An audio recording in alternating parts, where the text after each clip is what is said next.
Soap లేని కారణంగా pan షాప్కి వెళ్ళి సోప్ కొనుక్కుందామని దిగాను. పాన్ షాప్కి వెళ్ళి సోపు కొంట.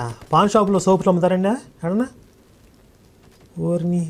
బస్ స్టాండ్కి ఆనుకొని ఒక పాన్ షాప్ ఉండేది. అక్కడ ఏదైనా వస్తువులు కొనుక్కునేవాడిని.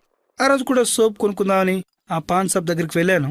నేను దగ్గరికి వెళ్తుండగానే నాకు ఆ పాన్ షాప్ లో నుంచి తెలుగు మాటలు వినిపించాయి.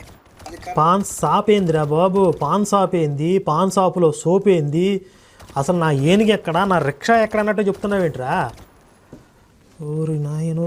కర్ణాటక రాష్ట్రం కాబట్టి అందరూ కన్నడ మాట్లాడేవారు సహజంగా.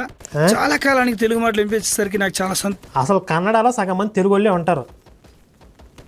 అసలు ఏదో పాతాళ లోకం పోయాను అక్కడ తెలుగు వాళ్ళు కనపడ్డారని చెప్తాడు. కర్ణాటకలో సగం మంది తెలుగు వాళ్ళే ఉండేది. అమ్మయ్య, తెలుగు మాట్లాడేవాడు ఒకడు దొరికాడురా బాబు అనుకుని ఎంతో ఆనందంగా ఆ పాన్ షాప్ దగ్గరికి వెళ్ళాను. నేను దగ్గరికి వెళ్ళి చూసేసరికి లోపల పాస్టర్ గారు తెలుగులో సువార్త చెప్తున్నారు పాన్ షాప్ కుర్రాడికి.